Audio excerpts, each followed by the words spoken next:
Greetings, everyone. Welcome to our webinar, Virtues and Vocations, Conversations on Character and the Common Good. In this series, we share conversations about how education and work can promote human flourishing. This series is part of Virtues and Vocations, a national forum that is housed at the Institute for Social Concerns at the University of Notre Dame and supported by the Kern Family Foundation. Virtues and Vocations seeks to foster a community of practice amongst scholars and practitioners across disciplines who are keen to understand how best to cultivate character and moral purpose in higher education and the professions. This webinar series is one way we facilitate these conversations. I am Suzanne Shanahan, and I direct the Institute for Social Concerns, and I'm host for this series. Today, this webinar is a bit of a crossover event. We are hosting two authors from our latest issue of the Virtues and Vocations magazine. The theme for this spring edition is joy, and we are truly delighted to be joined today by Duke University engineering professor Cameron Kim and St. Thomas Dean of the Opus College of Business School, Laura Dunham. Both wrote essays for this issue. Both have written essays that I found delightfully restorative and inspiring, filled with nuggets of genuine wisdom. Welcome to you both. Thank you so much, Suzanne. Laura Dunham is the Opus Distinguished Chair and Dean of the Opus College of Business at the University of St. Thomas, where she has served in multiple leadership roles for the past 2 decades. Her research focuses on the ethical and managerial challenges of innovation and has appeared in outlets such as the Harvard Business Review, the Journal of Business Ethics, Business Ethics Quarterly. She co-founded a national consortium with Stanford and Duke to train scholars and business leaders to navigate ethical issues in entrepreneurship.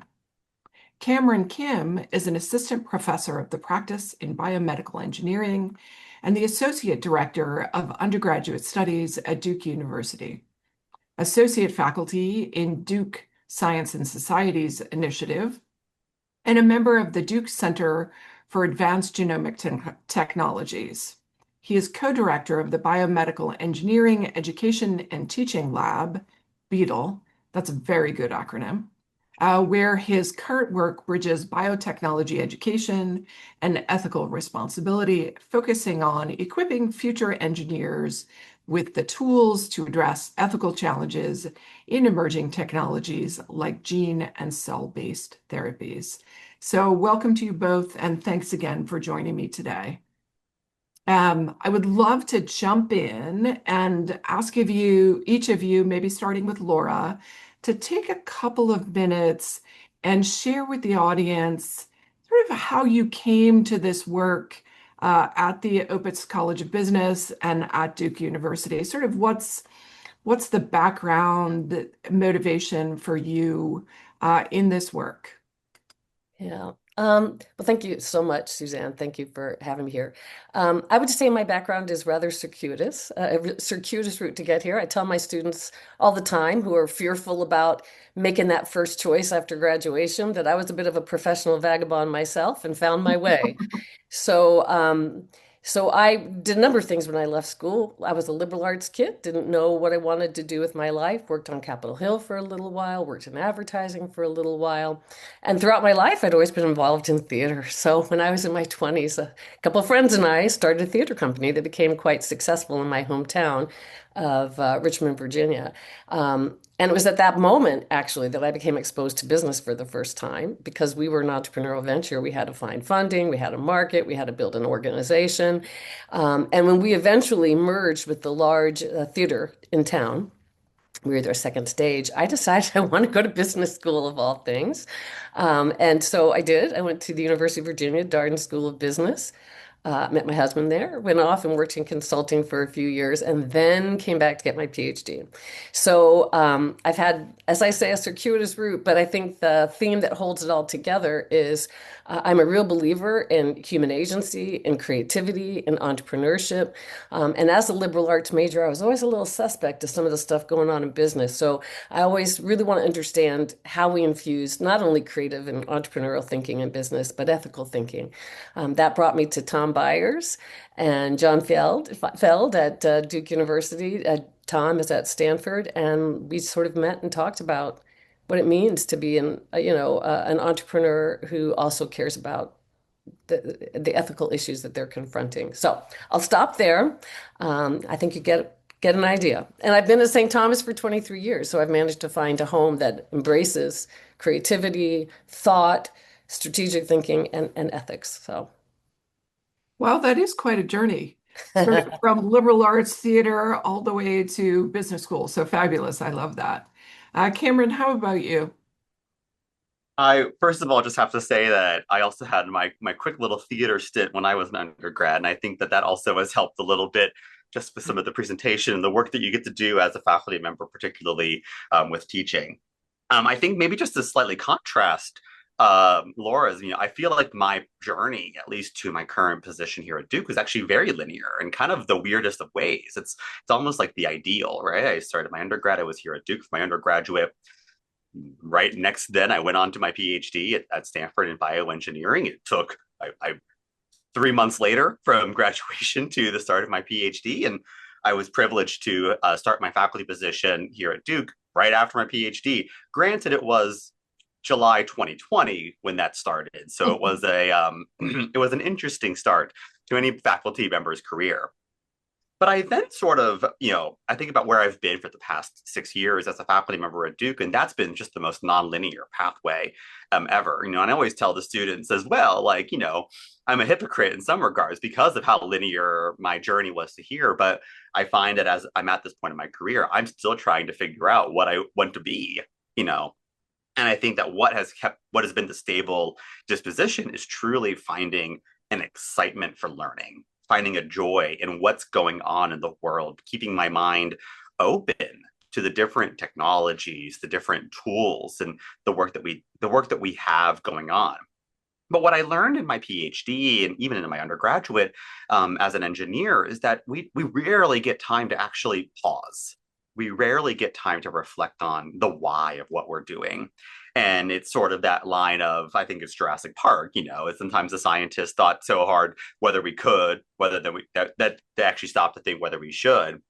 And I found that as part of a lot of the emerging technologies in my PhD, from CRISPR genome editing to cellular-based therapies. We see this with the CRISPR babies case study in 2017 out of China. We see a lot of this, and I saw it in my own lab, that we never really got the chance to pause and reflect. And I think that as I've started to explore my research career and thinking about how do we as engineers approach these challenges with a lens of curiosity, with a lens of humility, and in service to these technologies that we don't know what they are yet, and that the jobs and the technologies that even exist just 5 years from now, we don't know what they are yet. Being able to work together amongst different groups to address that and really look within ourselves as the engineers, I think puts us in a spot of excitement and I hope joy and as we explore those challenges. Wonderful. Um, I'd love each of you to reflect a little bit on how you came to the particular formulation of the essays that you wrote. Neither of you do research on joy. So was this an unusual ask, a disconcerting ask, or I'm thinking about joy all the time and this is just an outlet to engage in it? Maybe Cameron and then Laura, you could jump in. Yeah, I would say we don't really talk a lot about joy in engineering. That is not something that really comes up. So when I was asked, and I'm honored to be asked, I had to sit there. I don't think I responded to the email for like 3 or 4 days. I'm like, well, what joy have I experienced in engineering? Or maybe just maybe it's just never been discussed, frankly. And I think that's kind of what I learned as part of this process of writing this essay is that we don't really discuss this idea of joy, of flourishing, of being able to understand that, I think we think of joy as this like happy and feels good. And that's important, but joy is so much more sustained. It's a creative, is a resilience outlet that allows us to understand ultimately the purposes of what we do. And the framing, frankly, when I started to kind of brainstorm, and it's, I titled it Joy is an Engine because everything that we talk about in engineering is on a cycle. We talk about the design, build, test, learn cycle. We talk about engine cycles, and that's sort of where this comes from, is thinking about how an internal combustion engine sparks the fuel to drive the car, drive the machine. And I'd be curious, Laura, thinking about cycles, I'm sure we talk about agile cycles in business. And we talk about this idea that what we do is an iterative, reflective process. And so once I sort of, frankly, latched onto this idea of cycles, it became really easy, but it reminded me of a lot of the journeys that I've had that, you, in the moment, something goes wrong and you're mad and you're frustrated and then it takes a lot of introspection to realize, okay, there was something there. And sometimes hindsight's 2020, but I felt like that was the story that I got. It's like when I look back at those moments that maybe I had dread or fear, I should also experience the joy of that. And so I think that's kind of where I was able to lean in with this topic, leveraging something that I think every engineer knows is a cycle. We love a cycle. That's great. How about you, Laura? Actually, I've never studied joy, from an academic perspective, but I think about it all the time. And I think about it more and more since I've gone into leadership roles at Opus. One of the things I always felt innately in teaching, um, and how I characterized joy in the article is that there's something that happens in learning that is such an expansion of self, that is so alive. It's about this becoming somebody. We're always a work in progress, right? But education is about saying, you are becoming, you are in the process of becoming, you are in the process of, uh, of being able to do more than you ever thought. And it's sort of a stretching of the self, but it's also sort of always in communion with other people, right? We're collaborating together. We're experiencing something because of being together that we hadn't been able to do before. And so I've always felt it in the classroom, this sense of, I've always been very proactive, sort of very experiential in the classes. And I was teaching entrepreneurship. And, there's a lot that's obviously, there's financial, there's strategic, there's operational, but there's a part of entrepreneurship, the design thinking part of finding ideas, um, of stretching yourself to take a risk and share your idea in front of other people and to explore this open-ended, messy problem that is so incredible to see students go through. We have a lot of entrepreneurship competitions here, and one of the great joys is being there and seeing those students come off the stage and go, I never thought I could do that. It was my idea. I studied it. I came up with it. I shared it. I was prepared. And it's something that you never, ever lose. That sense of agency, creativity, capability, that sense I have really grown. And so it's always been something that has sparked. I've been in this business for 23 years when I moved around so much, always looking for the joy. And it is one of the reasons I feel really grateful to be in this vocation because I think we are traveling with our students on that journey of becoming, of stretching, of expanding who we are. Um, and I think as we go through sort of challenging times in higher ed, it's also important to remember that we as communities of educators, we as institutions also have to become, to change, to confront the challenges and not to be cowed by them or discouraged by them, but to see them as another opportunity of agency. And I don't mean to trivialize the challenges we're going through because we certainly are, in higher ed. But it's also the ultimate creative task to come together as a community and say, the world is changing. What is excellence in teaching mean now? What does excellence in research mean? When Chat GPT, can pull together a lecture, how do we create experiences that help our students become, that really are transcendent and transformational? So I was really delighted when you asked me to write about this. I talk about it a lot, and I've never really formulated my thinking behind it. So, and I will say I really appreciate reading the issue too, and would really encourage everybody to, because I just love all the different perspectives that the authors are bringing to it. Just really enriched my own understanding of joy, um, and gives you stuff to really sit with and think about. So I have really appreciated being part of this whole process.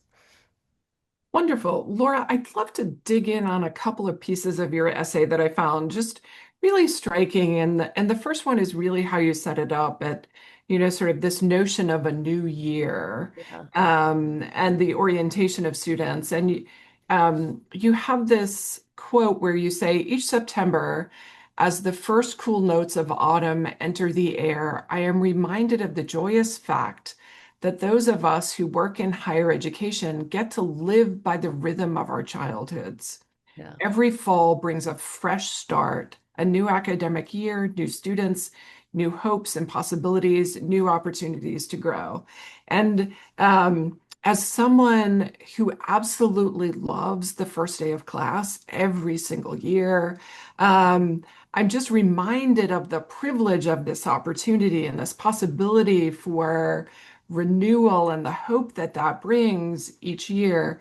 Can you can you talk a little bit about the other thread that you have throughout the article, which is about purpose and the relationship between joy and purpose? Because I think it connects to this sense of renewal that you're talking about. for sure. And I think many times we conflate joy with happiness, and happiness is a great thing. We all like to be happy. It tends to be more fleeting. It tends to be more sort of focused on pleasure. I think joy is that kind of sense of aliveness and lift, Yeah. that is connected to something deeper, that helps us feel like, oh, this is really right in the world. And our purpose as educators, bringing in young people, and sometimes, in the MBA programs, people who are early-ish in their career, but older, but really at that point where they say, supercharge me, help me rethink who I am and where I'm going. These are all milestone pivot points in people's lives. And to be able to help our students to see themselves as works in progress who are capable of growing, who are capable of expanding, who are capable of helping other people in the room with them do the same thing by sharing their ideas, by listening generously. Um, that's an exciting thing. When I was a kid, I loved the summer. And you always have that moment you're like, it's all over, I have to go back to work. But there was also that real animal thrill of, oh my gosh, the bus is coming. Oh, I have my new book bag. Oh, there's gonna be new people there. Oh, there's this freshness, this excitement, this childlike joy that happens. And every fall, I feel it. I've mentioned it to our faculty. I feel like I have a fresh book bag. I can smell those new books. I can just, I remember what was that was like. Um, and to be able to say every year we get that renewal, we get that new journey with new students, is such a privilege. And it never, to me, grows old. So, and I think even as a child, you recognize at some level something new is going to happen to me, something something exciting and fresh, and I'm going to be different, and I'm growing up, and all these things. So we get to be reminded of that. Even as stale old adults, we get to come into a room with fresh faces and say, "Let's all grow together." And I always felt like I learned. So, and I think our faculty feel that way as well. So. Yeah, so I think joy is being something connected to that deep, important, core human purpose. Doesn't matter how old you get. I've lived a long time. You constantly are becoming, and that is, I think maybe one of the purposes of life, the core purposes of life, and to be connected to that through education is a real gift. That's beautiful. The other thing, and I think you alluded to this previously, this notion, and I think Cameron as well picks up on this, is that there's something joyful in things that are hard. Hmm. And I think when you talked about students pursuing a project, I often reflect on writing a senior thesis as an undergraduate and it being the hardest thing I had done as an undergraduate. But it to this day is the most meaningful thing I've done as an academic, right? That the joy and engagement and thrill of the curiosity I felt is something that, quite frankly, has been hard to replicate. It's sort of like, sort of your first experience with that is just so electrifying. Um, how do we help students in particular reconcile the challenges of the hard with the joy from your perspective? And I think this is one of the things I always try to say to our students, and I know our faculty do as well, which is this is going to be hard. And if it isn't hard, then you're wasting your time here because you already knew it. I really do believe that joy comes out of effort and challenge. I can be happy doing something easy, and that is fleeting. And I don't, I love being happy, but true joy that gives you that sense of aliveness, that sense of true human lift is because you have come out on the other side of something that really challenged you, and I love your interview with Ellen de Botton, who says, and this is, I think, is true for how we need to think about our students. We've, I don't want to paraphrase him incorrectly, but this notion that we've started pathologizing uh, sorrow, uh, Mhm. you know, hard things.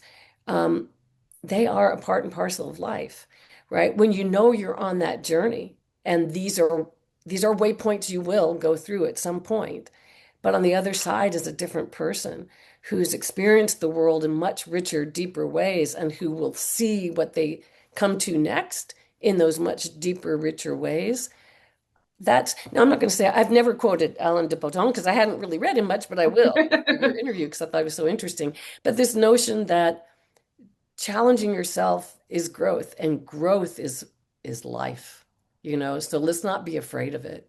Let's engage it, um, and feel the joy that comes out. And I see that so often with students who go, I never knew I could do that. It was so hard and I was so scared, but I feel something special right now. It's And extraordinary. if I may, Oh, I think that it's also something that we as educators have to model. We have to be able to share that conversation with students. I'm privileged to have one of my great colleagues, Christian Fernie, here at the Keenan Institute for Ethics, that always says, ask the students what textbook Apple is using to build the iPhone, or which problem in chapter 3 are they using to make the better Google engine. Well, now they're all using ChatGPT, I guess, to search for everything. So which problem is going to solve that? That these are hard problems, and that when we give I'll say hard problems, right? We give ill-structured problems because that's what engineering is. That's what business is. That's what that's what all of our disciplines that I think we all talk about in the magazine. That these are all just the challenges of life. And the more that we can model, the more that we can comfort and provide that assistance, and also for us to replicate that same joy that we felt, and hopefully still do feel when we engage with ill-structured problems. I think that that's an important part of the practice of education, and I think it also should permeate in every discipline in every industry that we have available to us.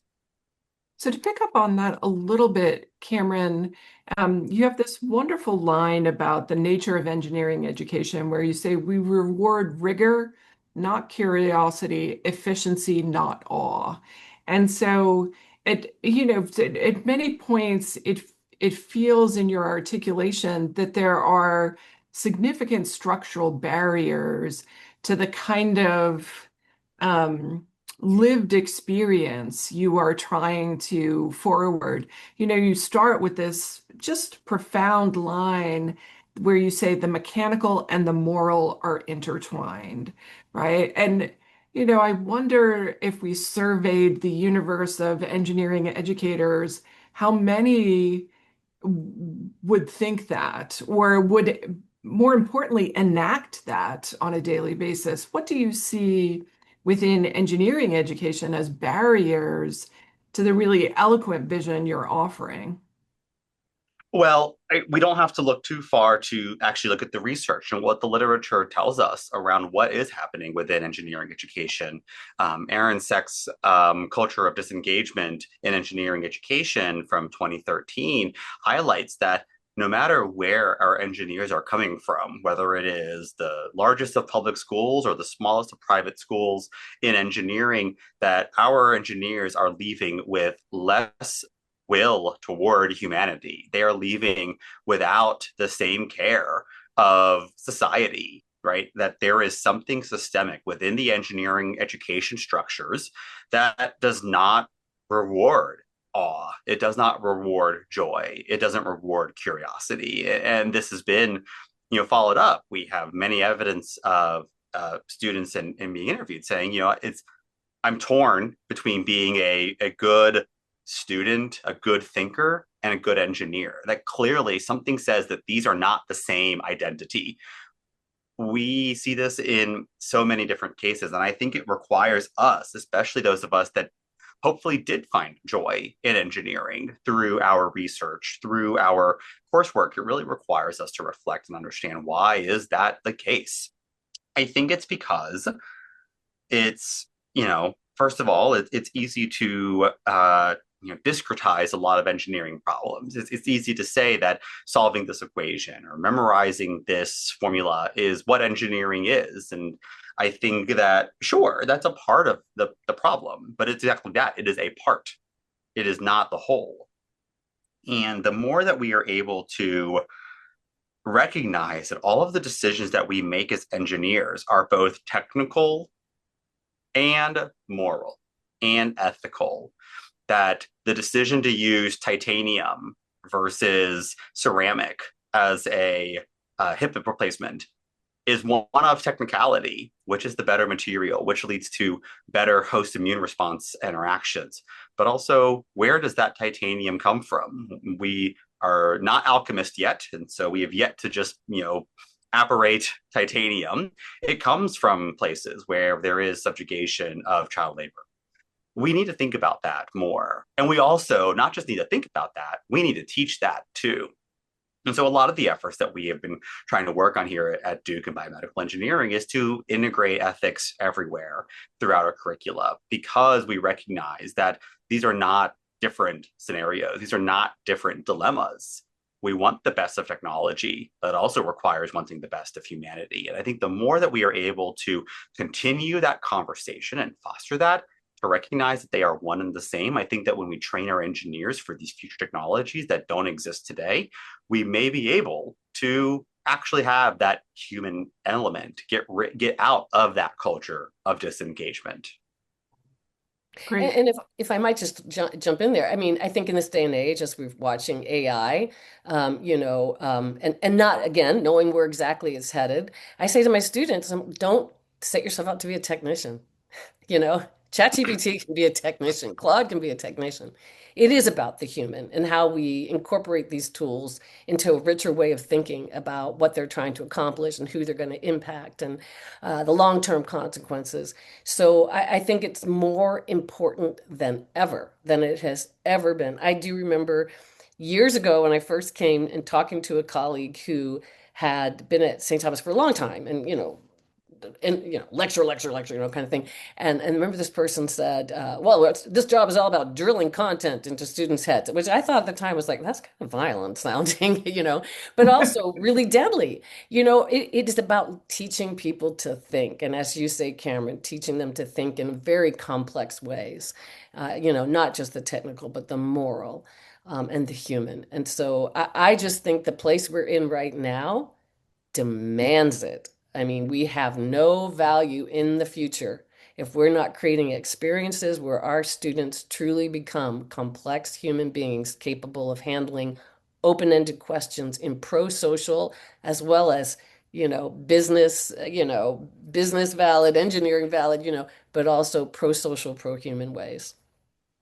So, one of the things in both of your essays that was so striking to me was the ways that joy and the cultivation of the human were inextricably linked from the cultivation of the knowledge. So, sort of taking this notion of drilling something into someone's head, or I've often heard people say, my job is knowledge transfer. I don't do the other stuff, just knowledge transfer. But for both of you, there was something about the act of engineering, the act of entrepreneurship, that is simultaneously about cultivating the human. And you use this, Cameron, this Petrosky quote where you say to engineer is human. And I wonder how, yeah, if you could talk a little bit more about that, because I do think it reflects a departure from historical engagements with ethics, both in engineering and in business, which are about compliance, narrow ethical decision making, whereas both of you seem to be really reflecting on how do we allow, whether they're business students or engineering students, to flourish as humans wherever they go and whatever they do. So maybe Laura, I don't know if you have Sure. thoughts, or Cameron. Well, when you were posing that question, it brought to mind a quote, and I'm sure I'm going to get this wrong. I think it's Yeats, but he said, "How can we separate the dancer from the dance?" Right? We are all who we work. You know what I Yep. mean? We are. Um, there's not a separation between what we're doing as business people and who we are as human beings. And so as somebody who studied ethics, one of the things that always frustrated me was this notion of ethics as you say, as compliance, as side constraint, as the Yep. party pooper. Right. You could do this, but ethics says don't do that.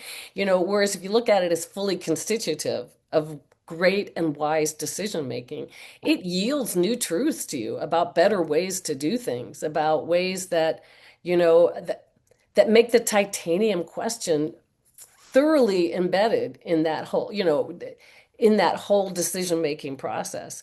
So I do think our students have to embrace ethics as who they are. I mean, there's no such thing, entrepreneurship is an inherently ethical act.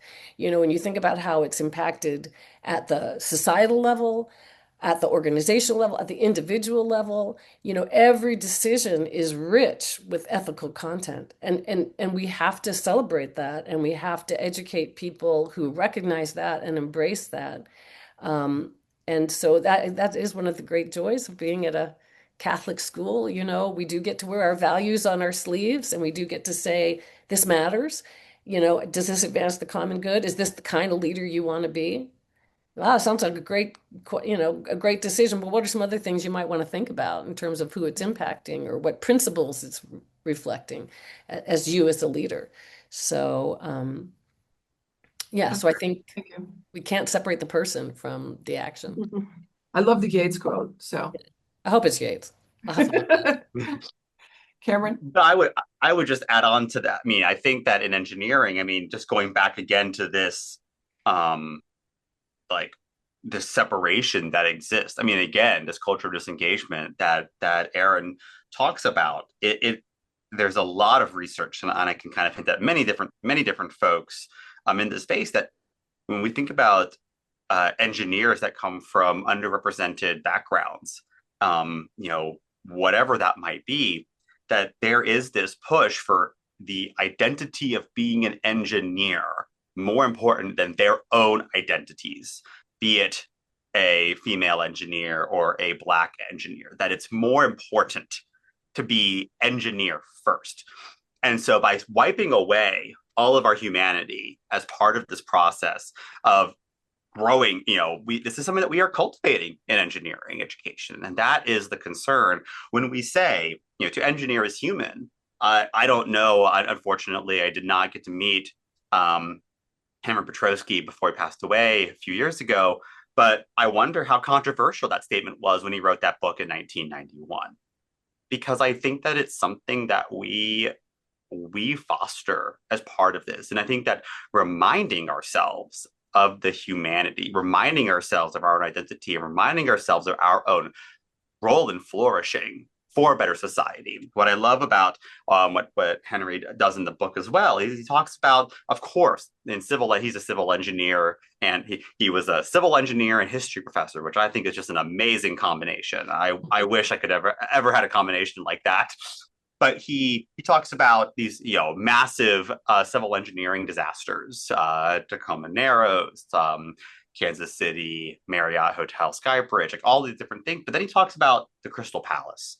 He talks about some of the beautiful pieces of architecture that just you stand in awe and in beauty of, right? He talks about just the railroad networks and what it has meant for, the post-industrial revolution and how it's led and inspired us to so many great things. And we see this with architecture, both modern and old, that, these are, in some regards, the signs of the feats of our own humanity, right? For better or for worse in some regards. And the more that we're able to reflect on that, I think the better that we can be to recognize that we are together. And I think that it's so easy to say that there is this sort of technosocial dualism in terms of how we approach our world as engineers. Like, we're the technical, they're the social, that's it, right?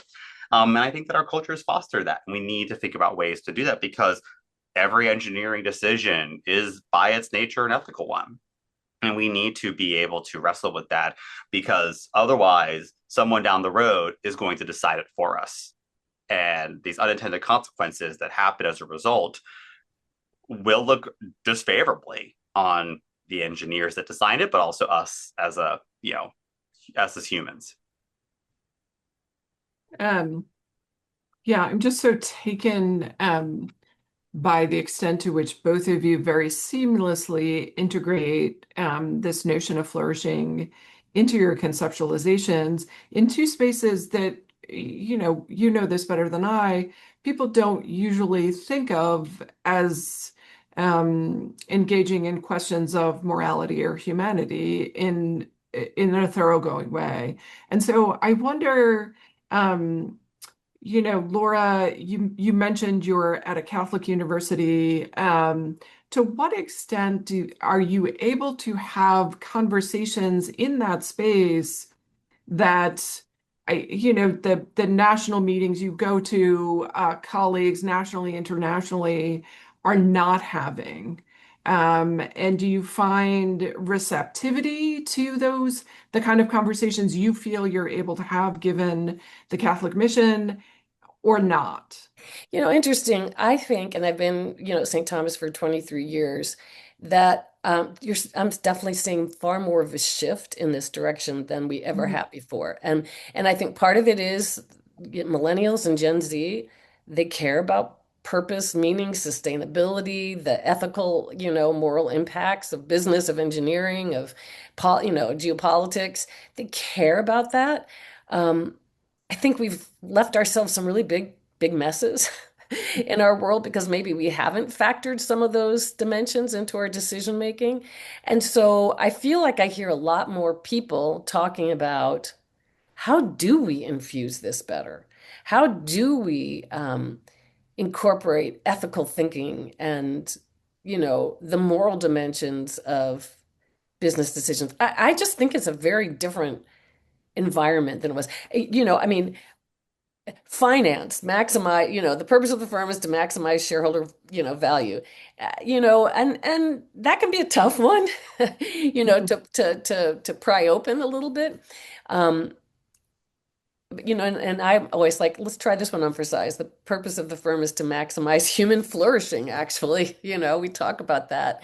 um it it opens a richer conversation, right? Shareholder value is a really arid metric, and potentially very dangerous one to be the sole direction. But I feel like I'm having more of those conversations, and Okay. when you can actually make a dent in the finance, world, then people are saying, what does it mean? How do we measure the impacts of decisions that we're making that might have harm? How do we bring people into the world to use all these technical skills, but also recognize. So I think it's changing. I honestly do. Yeah, I, yeah. I feel that um, in Okay. academia. So, Cameron, you were in an engineering school that's really trying to engage these questions pretty robustly.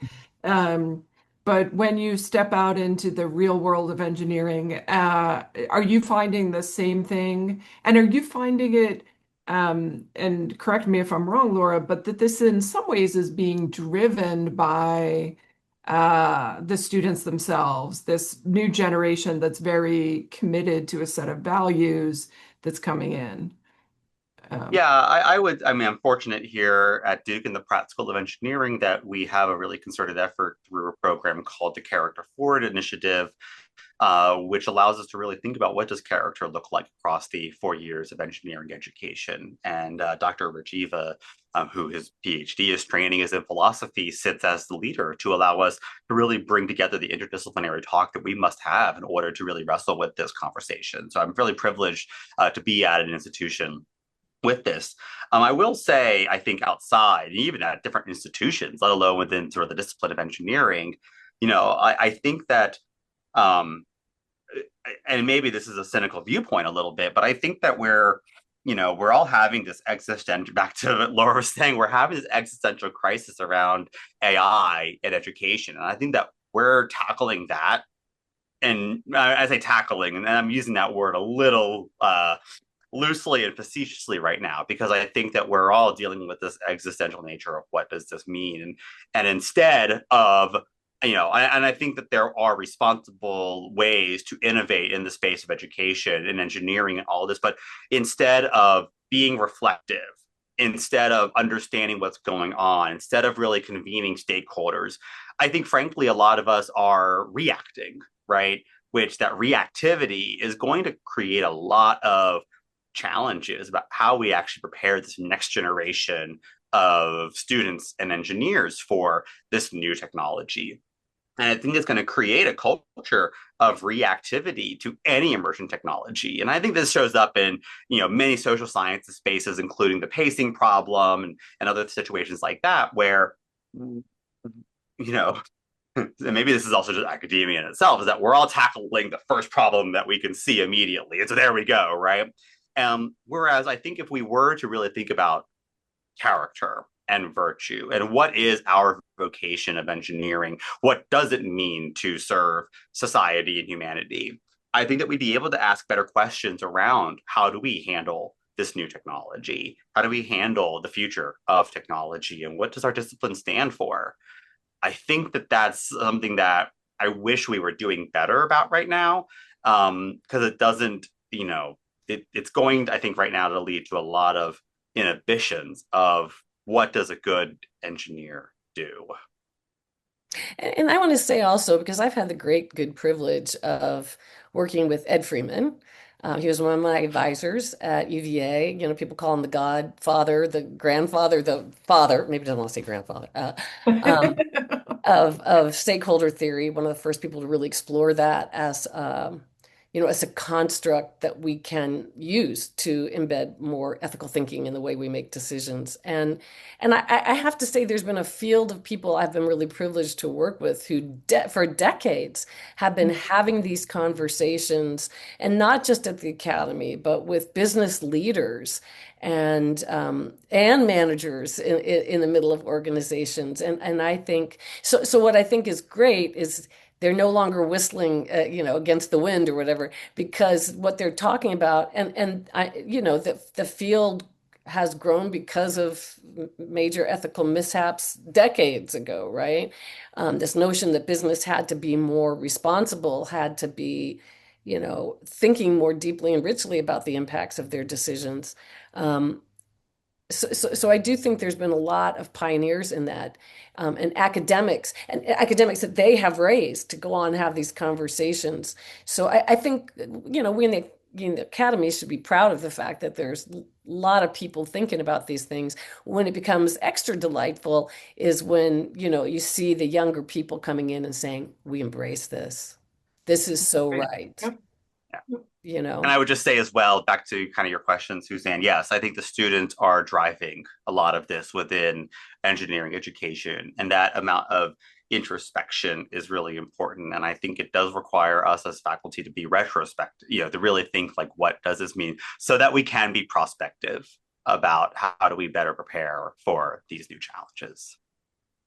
Great. So I want to talk a little bit, and Lori, you alluded to this, and it's the way you end your essay about the kind of state of higher education.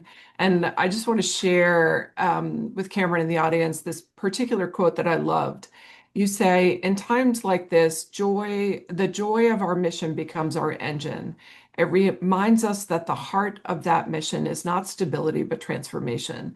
It reminds us that the continual unfolding of human potential means our, oops, means our, kind of lost it there. Um, Reminds us the heart of our mission is not stability, but transformation. It reminds us that the continual unfolding of human potential means our own as well as students. It reminds us to double down on that mission to nurture learning, foster discovery, expand and grow. And this gives us courage to reimagine what education can be and who we can be as educators. When we approach uncertainty this way, not as a threat, but as a possibility rooted in mission, we can reanimate that joy, that aliveness, that optimism that always accompanies growth and the expansion of the self. Joy becomes the driver and the outcome, which I just think is such an elegant and eloquent way to kind of put a counter to the kind of current hysteria around higher education, and wonder if each of you could reflect just a smidge on this moment and how your own work is a response to this moment in higher education where many things seem to have gone off the rails. I think you can never minimize the challenges we're facing, and we have to be realists, right, about the big challenges.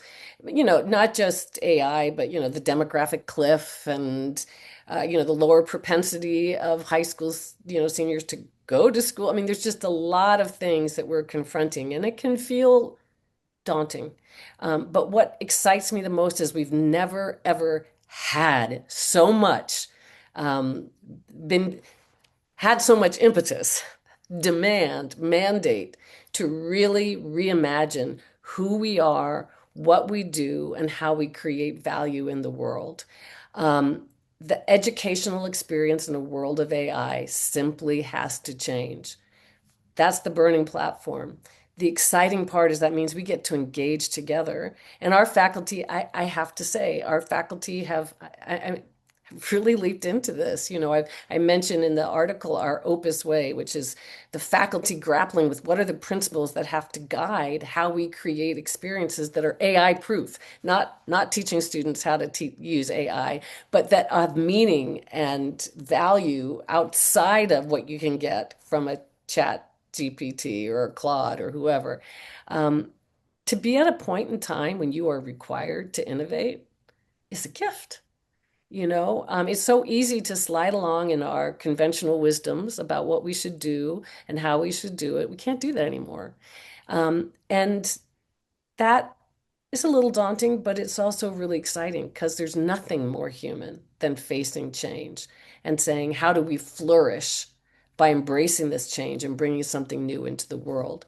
So, truly, I feel like there's a lot at play here, but also so much opportunity as educators to do what we hope to do for our students, which is to become, to grow, to transform ourselves and what we do, which is, I think, ultimately a really joyous, challenge and process of collaboration that we will have to engage in. Wonderful. Cameron, do you have I thoughts there? in researching on curiosity and humility and sort of how it shows up in engineering and particularly how it shows up on our students, I really feel that more my purpose is, to really continue to create these sparks. To Laura's point, I teaching this, formula is great, and I teach formulas in math because I think math is beautiful. But what will stand out for our students is that they have that drive, that they have that continue that curiosity, the want to continuously improve who they are as people. And I think that the being able to center a lot of what we do and making sure that through our exercises, through our conversations, through our reflection, to never diminish that curiosity. We know it's diminishing. We have evidence, at least in K-12 education, and we're going to hit more cliffs if we continue to let AI solve all of our problems. Whatever that might look like, whether they does it well, is a different issue entirely. I think that it's the time for us to really think about our pedagogies. I think it's really a time for us to think about the why.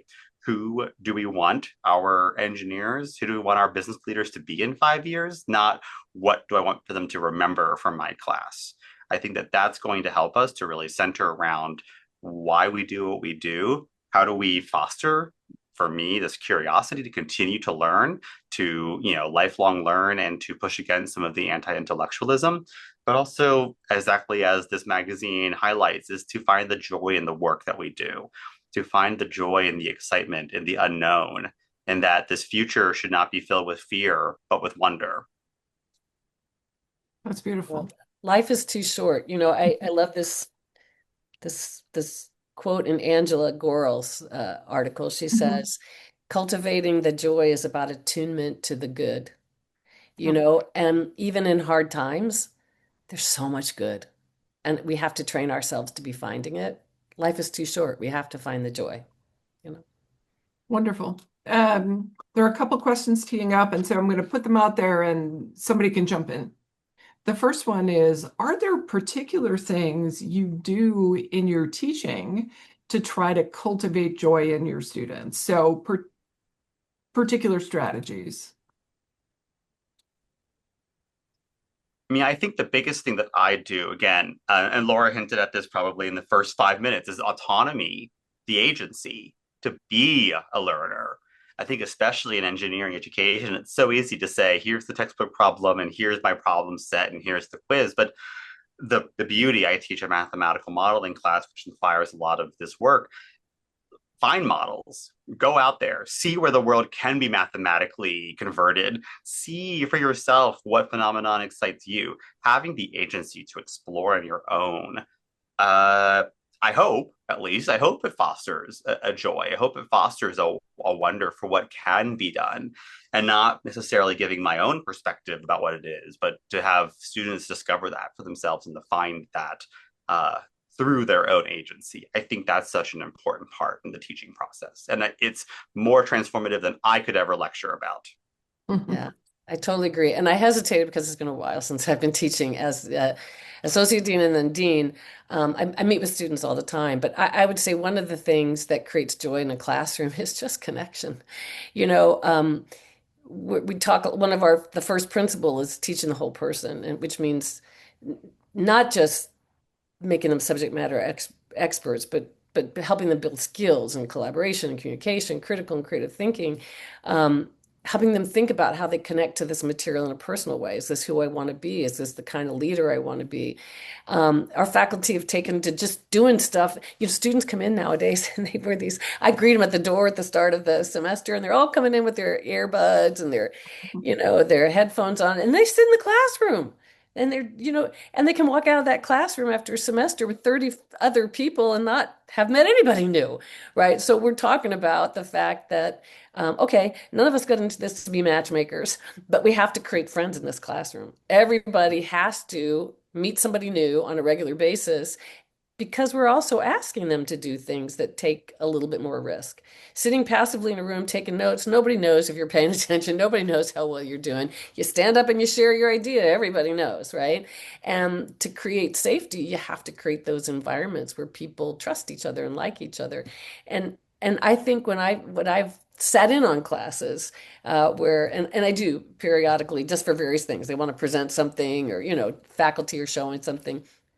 When they are loving each other's success, when they are like, yeah, rooting each other on and just having fun and sharing some inside jokes, you feel the joy in that room.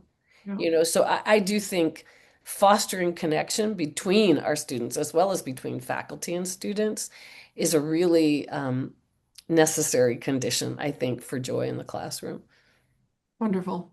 Um, we have a question, Bright. I would, if you could kind of guess on this one, or maybe you already have thoughts. Uh, do either of you think there's a difference between childlike joy and Mm. adult joy? Okay, I'm no expert, but I will say joy feels childlike. You know what I mean? It's Yep. this uplift and aliveness. And it's, the joy of holding your child for the first time. Now that is an adult thing that happens. That doesn't happen to you as a kid.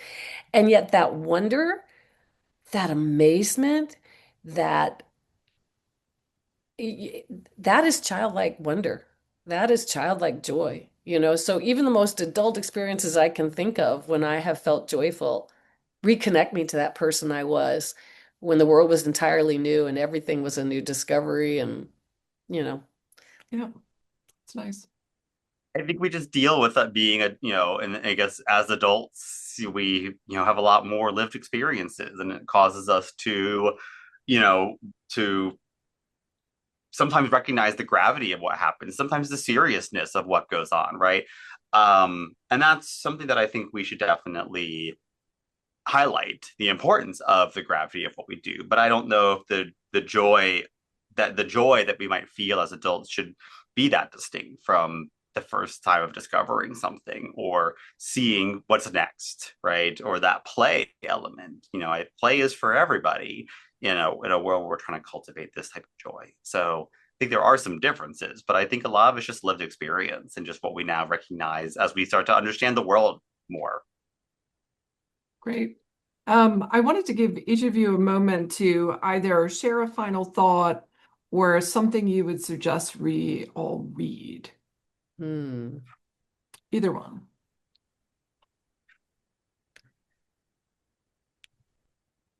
Well, I guess I would just say, and I don't want to trivialize, people go through really difficult things in life and have a right to their sorrows and their pains and their loss. But we also need to nourish and nurture our ability to seek joy and, attuning to the good. That might not be possible at some parts in people's lives because of what people go through, and I do want to honor that, but we need to always try and get back onto that track, uh, even if it's a small moment, the small moments that give us joy, the connection with somebody, the accomplishment, the beautiful morning with a cup of great coffee, that makes you happy to be alive. Um, it's definitely something worth fighting to cultivate in our lives and fighting to find space for in our lives, I think. That's great. Cameron? I think my my final kind of thought is really just joy is everywhere. It is in that morning cup of coffee. It's in your friend figuring out how to solve that problem. It's in, you know, sometimes even in the most boring of faculty meetings, sometimes, there is joy in thinking about, where do we go from here? I think that it's really important to remember. I think that joy is not this frivolous cause. It's not something that's just we want people to feel good about themselves. That is, again, it's fleeting. Joy is the sustained purpose. It is the sustained value that we derive within ourselves and can foster in others. Joy is not something that is, you know, gone from the world. Uh, but it does require us to find it. It requires us to cycle through these moments of pain and suffering. Uh, and I would also say to not do it alone. Wonderful. So I just want to thank you both so very much for joining me in this conversation, but also just for really the extraordinary essays. Um, I was moved, I was inspired, I learned so much, and I think it was just a rare experience of appreciating extraordinary wisdom that you brought to them. So thank you, thank you, thank you. So really appreciate it. Encourage everybody to read the essays. And with that, I just want to say, please join us on April 27th for Rahul Vinakota on civic virtue. Thank you guys again. This was a lot of fun. Thank you so much, Suzanne. Thank you.